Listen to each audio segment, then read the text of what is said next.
Do you drive for Uber, Lyft, or another rideshare company?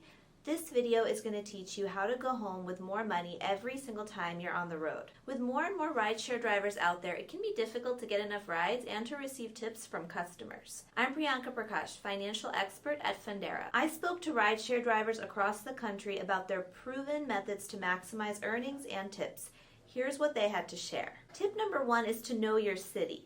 This tip comes from John Frigo, an Uber and Lyft driver in Chicago and digital marketing lead at mysupplementstore.com. According to John, knowing your city well enough can make the difference between having an okay day as a rideshare driver and a great day. Every city has pockets that are busier than others, and some neighborhoods get busier during the morning and evening commutes, for instance. Other neighborhoods with more bars and restaurants get busier on Friday and Saturday nights.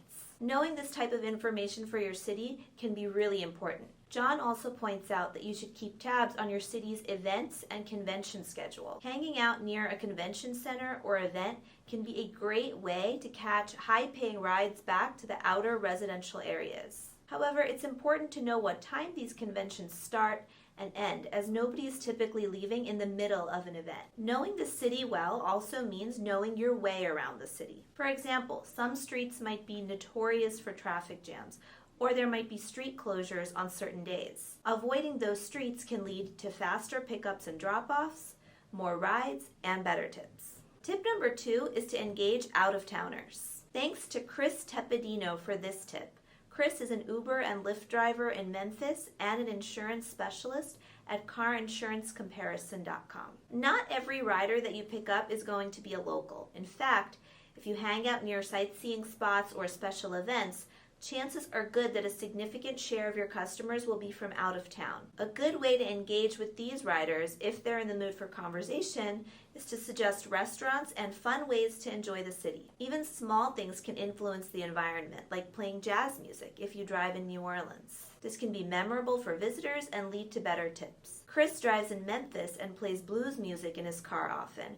He says he gets many compliments about it, better interactions with riders, and ultimately better tips. Tip number 3 is to drive when others are not. We love this tip, which comes from Harry Campbell, who runs a top blog called The Rideshare Guy for Uber and Lyft drivers. He also used to drive for Uber and Lyft himself. Driving during the holidays and other times when many other drivers aren't on the road can be very profitable. For example, you won't see a lot of other drivers out on Thanksgiving morning or between the hours of 3 a.m. and 6 a.m. That means that most ride requests that come in during that time will go to you. Customers also tip more generously during holidays, so if you're okay with driving during off hours, you can bring home more earnings. Tip number 4 is to keep your customers comfortable and happy. This tip comes from Junaid Arshad, who drove for Uber in Plano, Texas to pay for college and is now a senior publisher at BrandNet. Going the extra mile for your customers can result in better ratings, better tips, and more rides. Have you ever taken an Uber or Lyft ride as a customer,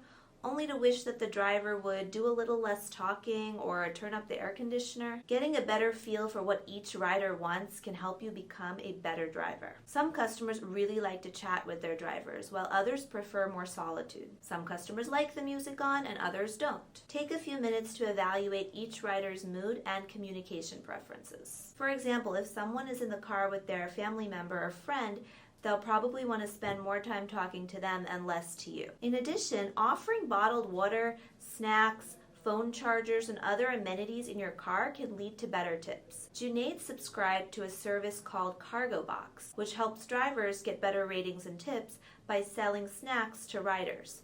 More than 20,000 rideshare drivers have a cargo box in their car. It's free for drivers, and whenever a rider places an order, the driver earns a commission. Junaid says that you can make more than $150 extra this way over a full month of driving. Great tip, Junaid. Tip number 5 is to take all eligible tax deductions. This final tip is again from Harry Campbell of The Rideshare Guy. Many drivers don't think of taxes during their day-to-day drives, but you should. Treat your ride-sharing gig as a real business and take the business tax deductions that you're eligible for. You could potentially shave hundreds or even thousands of dollars off your taxes, letting you keep more of what you earned from driving. Just make sure that you track how many miles you drive for ride-sharing by using a mileage tracker app. You'll need to be able to track personal use of your car separately from rideshare use. The IRS lets you deduct a certain amount of money for each mile that you drive for business purposes. This is called the standard mileage rate. If you'd prefer, you can also deduct actual business-related car expenses, such as repairs, car washes, even the phone chargers you buy for customers to use. Those are 5 rideshare driver tips for earning more from real rideshare drivers. Remember, Uber and Lyft give 100% of tips to drivers without deducting any fees, so that's pure profit for you. For more insights on running your rideshare business, or any type of business for that matter, visit Fundera.com. You can also go to youtube.com/FunderaLoans and subscribe to our channel. Thanks for watching, everyone. Let us know what you think of the video in the comments.